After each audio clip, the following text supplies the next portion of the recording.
தெரியல. ஆனா எனக்கு நடந்திருக்கிறது இப்ப நடந்திருக்கிறது வந்து பெரிய மிரக்கல் தான்.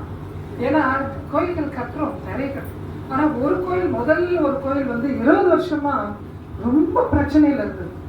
நாங்க ஃபாரின்ல இருந்தா ஒருத்தர் அதை ஆக்குபை பண்ணிக்கிட்டு எந்தன்னு சொல்லி நாங்க கோர்ட்டுக்கு போயிட்டு வர்றது, கோர்ட்டுக்கு போறது வர்றது இவ்வளோ பிரச்சனையில இருந்தது.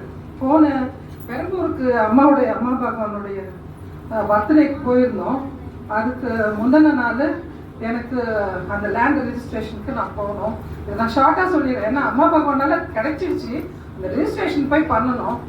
பெரம்பூர்லேயே எனக்கு வந்து அம்மா பகவான் சொல்லிட்டாங்க அவங்க பர்த்டேல, உனக்கு நான் நல்லது செய்வேன் அப்படின்னு சொல்லிட்டு. ஆனால் இதை தான் செய்வாங்கன்னு எனக்கு தெரியாது. நான் வந்து அந்த பர்த்டேக்கு அட்டென்ட் பண்ணின மறுநாள் வந்து எனக்கு ரெஜிஸ்ட்ரேஷன் ஆயிடுச்சு. 25 lakhs of worth of land அந்த கோயிலுக்கு. அது பெரிய ஆனந்தம் எனக்கு. ஸோ நான் அம்மா பகவானுக்கு சொன்னேன், அவங்களுக்கு மட்டும் ஆனந்தம் கிடையாது,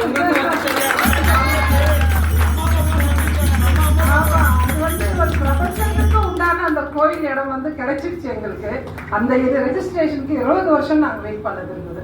ஆனா இங்க வந்ததுக்கு அப்புறம் தான் அது நடந்ததுன்றது. அது ஆல்ரெடி அம்மா சொன்னதுதான். நான் இப்படி இருந்தேன், இப்ப நான் வந்து பரபிரம்மம் ஆயிட்டேன். அந்த பரபிரம்மம் ஆனதுக்கு அப்புறம் தான் அந்த இடம் கிடைச்சது எங்களுக்கு. ஸோ இந்த பர்த்டேக்கு அது நான் நிறைய போன டான்ஸ் ஆடினேன். அங்கேயே ஆடின அந்த வீடியோல பார்த்தேன். நாடல வேற மாதிரி ஆடிருக்கேன்.